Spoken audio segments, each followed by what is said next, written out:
about everything. Yeah, because if the money or finance we put in the wife, yeah, everything will be clean. If I save the money from in my pocket, the money is gone quick because I have a lot of friends, man. I have a lot of friends, yeah.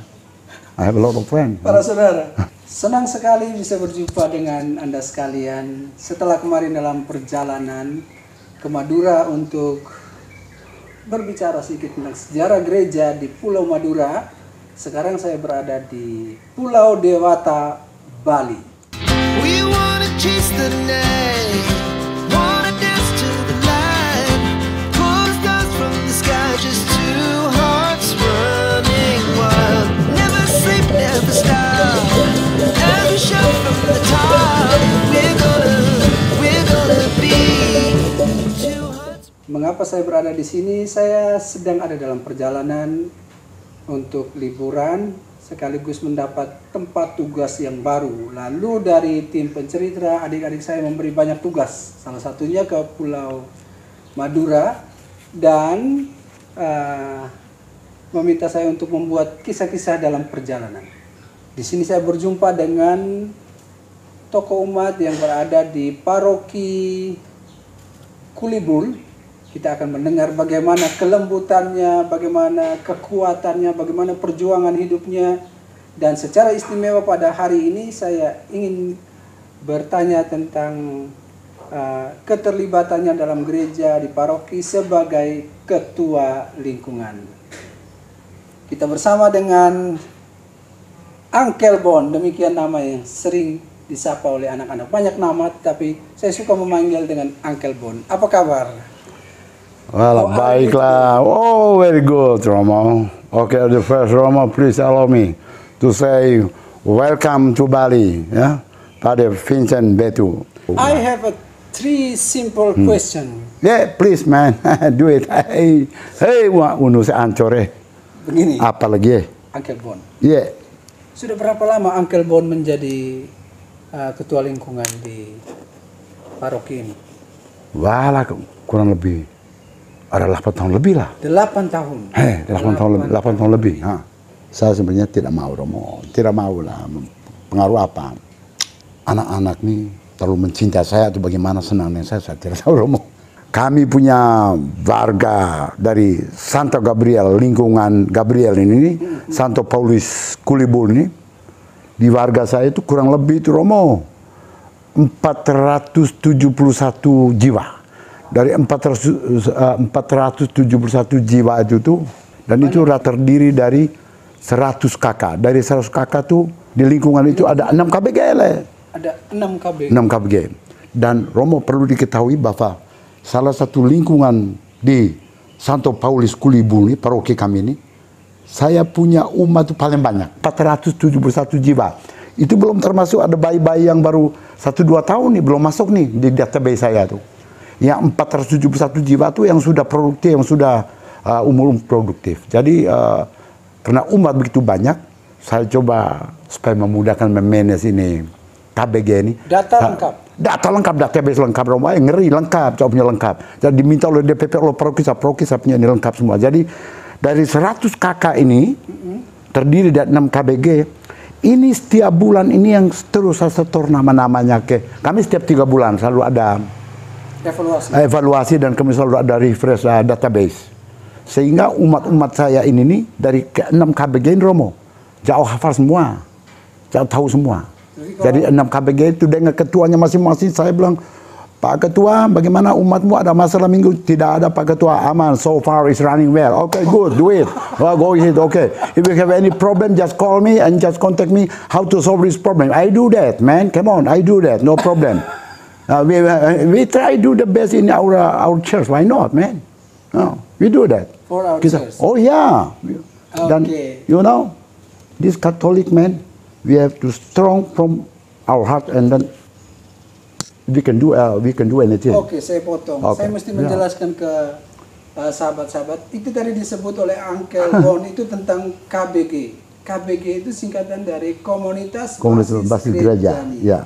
Betul, Rob. Dan tidak semua keuskupan ada sampai pada tingkat itu. Di dalam gereja itu ada keuskupan, lalu ada paroki, lalu ada stasi, Ya. ada lingkungan, lalu ada KBG. Ini istilah yang berbeda-beda. Misalnya di Keuskupan Agung Ende itu disebut dengan KUB, Komunitas Umat Basis. Di Keuskupan Denpasar itu KBG, Komunitas Basis Gereja. Tapi sebenarnya sama ini. Tapi di keuskupan lain tidak sampai pada tingkat ini. Nah, untuk lebih jelasnya kita tanya, satu KBG itu berapa kakak? Jadi Romo, jadi kami di sini ini satu KBG itu karena saya melihat bahwa satu KBG itu terdiri dari 17 kakak sampai dengan 16 sampai 17 kakak. Satu KBG. Jadi ada juga di lingkungan lain yang satu KBG itu cuma ada 4 kakak, 5 kakak. Jadi saya bilang tadi Romo. Jadi kita punya dari Flobamor ini saya sebutnya ini mini Flobamor. Karena dari Flores, Sumba, Timor, Alor, Rai, Saburua, semua ada. Ada beberapa saudara kita dari Jawa, Sumatera, juga dari Sulawesi, dan di Bali itu sendiri. Jadi satu KBG itu Romo 16 sampai 17 kakak. Ya, itu betul. apa dalam satu wilayah atau mereka ini Mencar-mencar Romo. Mereka mencar-mencar teritorialnya tuh ini nggak mesti atau ada yang tinggal di sekitar gereja, ada yang 2 kilo dari gereja, ada yang 5 kilo bahkan Romo. Tapi mereka tahu ada lingkungan namanya Gabriel itu hidup easy, mega easy. Jadi mereka mau datang untuk masuk di lingkungan. Karena di Bali sini khusus kami di lingkungan Santo Paulus Kulibur Romo, ngeri lingkungan lain untuk terima-terima imigran agak susah Romo. Alasan pertama dan lain-lain saya nggak tahu. Makanya Gabriel ini menjadi tempat bagi mereka untuk bisa bergabung. Tapi saya juga ada aturan, ada ADART. Sehingga kalau yang masuk ke lingkungan saya, itu Romo memang agak ekstrim ya. Paling tidak dia harus 3 tahun berturut-turut, dia harus aktif di lingkungan dulu baru bisa saya masuk. Hidup menggereja, hidup berkelompok, hidup dalam lingkungan, dan kemudian jangan lupa ada kegiatan bakti di gereja, kerja bakti atau bagaimana. Tolong aktif lah, paling tidak salah satu mewakili. Santai.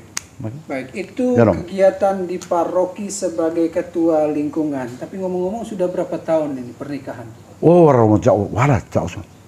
Main 30 tahun ya, 30 tahun. 30 tahun. 30 tahun Romo, iya 30 tahun. Selama 30 tahun itu lebih banyak waktu di mana tuh?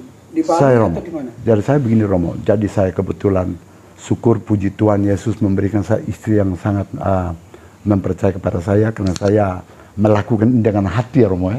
Jadi saya diberi kesempatan untuk 22 tahun. Dari 2002 sampai dengan 2024 berarti 22 tahun lah. Itu saya kemana-mana istri saya selalu memberikan saya, Pak berangkat. Dengan restunya dia, saya menjadi aman. Itu kegiatan saya adalah, contoh saya keliling Eropa, saya ke Asia. Bentar lagi saya mau ke Amerika, tanggal 1. Saya mau ke Amerika. Dan saya bolak-balik ke tempat kerja di Labuan Bajo dengan aman-aman saja Romo. Aman-aman banget. 30 tahun itu ya? 22 tahun Romo. Jadi 30 tahun kami punya umur pernikahan.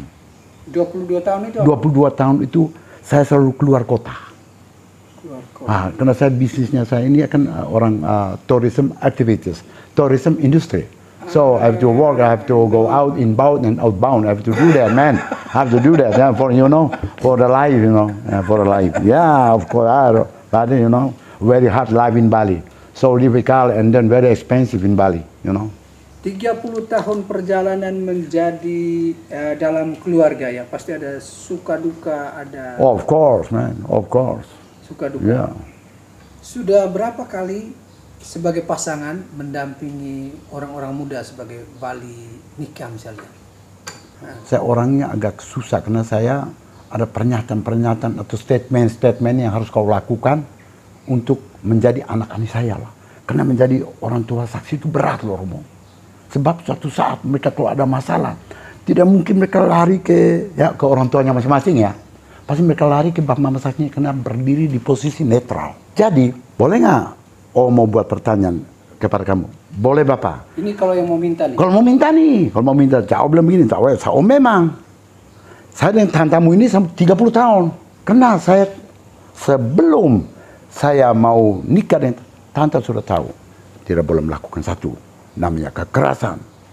Yang kedua, kekerasan ada macam-macam ya. Ada kekerasan secara fisik, maupun kekerasan secara verbal. Tapi kalau paling menyakitkan itu, kekerasan secara verbal itu bisa membuat istri atau pasangan kita luka batin dan lama untuk menyembuhkannya. Hati-hati. Makanya harus mengikuti persyaratan Bapak, boleh nggak? Boleh Om. Oke, satu, tidak boleh melakukan keras pada istri atau suami. Yang kedua, tidak boleh sampai kau melakukan judi atau asusila. Ya. Yang ketiga, narkoba. Karena kita hidup di tanah rantau ini nih, ya, susah. Jangan dibikin susah. Sabar dulu di situ. Ya. Para saudara, ini Uncle Bon tadi mengatakan 3 hal penting kalau seandainya orang meminta mereka untuk menjadi orang tua wali. Yang pertama, tidak boleh ada kekerasan. Di dalamnya ada kekerasan fisik, juga kekerasan verbal. Lalu yang kedua, tidak boleh berjudi. Yang ketiga, tidak boleh terlibat dalam narkoba dengan jenis apapun. Apapun, ya. Yang menarik bagi saya, ketika Uncle Bon itu menempatkan nomor 1 itu kekerasan fisik. Iya, iya, kekerasan Apa fisik. sebab? Why? Sebab begini Pak. Why you choose it? Sampai kita mainkan advokat Jawa Ini advokat ini rasa mentega. Ini dari asli dari Jawa. Coba Romo coba. Ini lili Lili mentega. Iya, iya. Bagaimana itu? Jadi maksudnya Mengapa Romo kekerasan itu justru ditaruh di nomor 1? nomor 1. Karena begini Romo. Kalau sepengalaman kami ini ya, Iya. Romo belum tentu mengalami hal ini. Ya, yang saya omong jujur, Romo, kami yang mengalami ini. Ini menarik nih. Ini menarik. Romo, kalau kekerasan bagi saya di dalam rumah tangga saya, Romo, itu merupakan hal yang paling momok dan menjijikan. Karena kenapa? Waktu saat nikah kan sudah ada janji perkawinan. Ini hidup baik di dalam suka maupun dalam sakit maupun sehat, malang maupun untung dan malang. Repot balik kenana. Wah, karena Romo, cau ingat itu sertifikat perkawinan itu tuh, you know, I say in the word you, like a picture in the frame. Like a picture in the frame. In a frame. Oh ya, bagaikan foto di dalam bingkai. Iya, tidak boleh terpecah. Kalau foto sendiri tempel di dinding akan jadi rusak. Kalau dia satu kesatuan dengan di bingkainya, betapa indahnya. Foto itu dipandang, dilihat, menggambar satu perkawinan dan pernikahan yang kokoh. Ya itulah, like a picture in the frame. Dan perkawinan itu harus sinergitas, harus berdaya ubah. Wah, kalau bagi saya Romo, injak kalau Jadi saya. benar Angka ini selama 30 tahun tidak pernah melakukan kekerasan. Oh, tanya istri saya, tanya. Yang benar nih. Kalau serius nih. Tendang ember. Kalau itu tendang ember pernah, tapi kalau tendang piring, tendang istri pernah, ya toh? Tendang ember pernah. Ya itu kena ember. Cuci pakai sendiri, boleh. Sudah capek cari uang macam molok tinggal. Itu sangat menghormati istri. Dan saya sangat bersyukur mendapatkan istri yang betul-betul kami saling terbuka, Romo. Honestly, di dalam rumah tangga mau langgeng mau apa tuh terbuka, transparan dan jujur, Romo. About the economic, about the finance, please you trust to your wife about everything. Yeah, because if the money or finance you put in the wife, yeah, everything will be clean. If I save the money from in my pocket, the money is gone quick because I have a lot of friends, man. I have a lot of friends, yeah. I have a lot of friends. Para saudara, ini menarik. Dari Uncle Bon mengatakan bahwa kalau uang dipegang oleh istri maka pasti akan sampai saat ini. Tapi kalau uang ditaruh di saku, maksudnya suami, saya banyak teman, pasti akan habis ya. Kalau di istri, uang yang jatahnya untuk bisa 1 bulan lebih, tapi kalau di saya bisa untuk 2-3 hari habis. Makanya I choose my wife the best for finance everything, for quality control about the finance control everything. They put the money everything. You know, my budget every day 100,000, no problem. Tapi kalau saya 1 hari bisa, maaf, lebih dari itu. Makanya saya bersyukur. Thank you for the Lord for you blessing on me and my family. Now I have a house, I have a good food, I have a good kids, I have a grandchild, and then everything. Thank you God for you blessing on me. Ngomong-ngomong ini, anaknya berapa orang? Anak saya 3 leh. Anak saya 3 cucu. Oh sudah ada cucu sekarang? Berarti sudah. Saya harus panggil Opa Boni. Opa Boni. Ya, Opa Cucunya Boni. nama siapa? Laura Kau. Laura Kau. Kau Bu Eposo. Bu Eposo dari UB Dolumolo. Waduh, lengkap benar ini. Lengkap, Bos. Oke. Ini enak kita ngomong begini, enak Romo. Banyak yang ya. Oke, ini pertanyaan. Sampai ke titik ini. Iya Romo. Sampai ke titik ini itu dimulai dari mana? Pada Sampai Romo. ke titik ini ya. Romo kami dua orang itu susah. Dari awal itu susah Romo. Jangan melihat. Susah itu maksudnya bagaimana? Susah Kan begini banyak orang Romo. juga susah. Jadi begini Romo. Saya udah bilang Romo, kami berjuang berdua mulai dari orang Israel bilang dari zero dokumen, dari zero ground, ya toh. Mulai dari nol, dari titik awal. Terus kemudian bahu mendahu berdua. Ya udah kita ini seperti di dalam perkawinan kita, dalam suka dan duka, dan dalam untung dan malang. Apapun kita pakai. Kami tidak mengharapkan orang tua. Saya bilang ingat aset yang dari orang tua itu harus kita jaga. Dan bila perlu kita harus menambah lagi investasi untuk orang tua kita. Itu konsep saya. Oke, stop dulu. Iya. Stop dulu di situ. Saya mau tanya satu. Yang saya dengar itu katanya, dulu sempat menjual kopi, lalu menjual mie rebus, lalu nasi jinggo. Itu di wilayah mana? Di Peti Tengah, di Oberoi. Itu lama loh Romo. Bersama dengan ibu? Bersama dengan nyonya. Kami dua nih, waduh betul-betul. Aduh kalau mau lihat, kalau kadang-kadang Romo, kalau kita mau cerita sekarang, orang tidak percaya. Orang yang melihat, wow. You cannot change like you change your finger like this. No. This is a lot of, need a long time to process it. A long time for process it, for do like this. So I think process is very important. Oh yeah. To our life. Process. Gerobak, nasi jinggo, kopi. Ibu masuk mie, aku yang layani. Ngeri. Dan orang tiba-tiba, I still remember one things. Saya jual pisang 6 bulan loh Romo. Pisang bawa dari Flores loh. Dagang pisang. Dagang pisang loh. Bawa pisang dari Flores untuk jual di Bali. I do that for 6 months. Ini yang pakai tronton itu? Tronton persis Romo. Ngeri Romo. Kalau mau cerita nih, Romo mungkin nggak percaya. Dan saya bicara ini, kebetulan Romo istri saya bersama-sama dan kami betul-betul luar biasa. Dan kemudian saya bilang, thank you God for your blessing on me. Tuhan itu luar biasa dahsyat. Luar biasa. Dan kami hanya berdoa. Tapi kami tidak lupa setiap minggu Romo. Kami berdoa sekeluarga. Biar dengan sepeda motor jelek, dengan anak, harus ke gereja. Oke. Oh itu yang awal sekarang itu problem para saudara, problem terbesar sebenarnya di dalam keluarga itu soal keterbukaan, soal kepercayaan, dan akhirnya menarik kita ke satu benda yang selalu menjadi problem ya, yaitu HP. Kalau di antara kalian berdua, apakah HP itu ditaruh di mana saja dan bisa siapa saja yang buka? Romo HP kami semua itu atas meja semua terbuka semua, siapa aja. Istri, suami boleh buka HP-nya istri boleh buka HP suami, anak-anak buka bebas atas meja. Karena kami dalam keluarga menerapkan sistem keterbukaan dan transparansi. Small and mini transparency in the family is the best for you for the big things. Keterbukaan. Jadi saya mendidik anak-anak saya besok-besok kamu berumah tangga harus terbuka.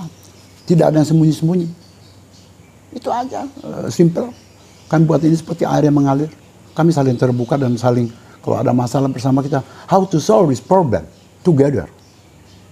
How to solve this problem. Itu konsep saja begitu. Kita bicara mau buat lama-lama untuk apa? Kita sudah begini, kita sudah 30 tahun menikah. Dan kami, puji Tuhan ya Romo, so far is running well. Nothing special, I'm to be report to you. Demikian para saudara. Semoga kisah di rumah keluarga Pak Boni atau Uncle Bon bisa menginspirasi kita. Saya hanya mengulangi kembali pesan dari Uncle Bon tadi. Ketika menasihati anak-anak yang akan memintanya untuk menjadi rumah tangga sendiri. Rumah tangga wali pernikahan, Anda tidak boleh melakukan kekerasan baik fisik maupun verbal. Ya. Anda tidak boleh berjudi, Anda tidak boleh narkoba. Tapi juga untuk kita semua, untuk Anda juga untuk saya. Ya, benar. Sebuah peringatan bersama. Semoga keluarga kita semakin kuat. Dengan demikian bangsa dan gereja kita semakin kuat. Tuhan memberkati. Salam dari Kuta Bali.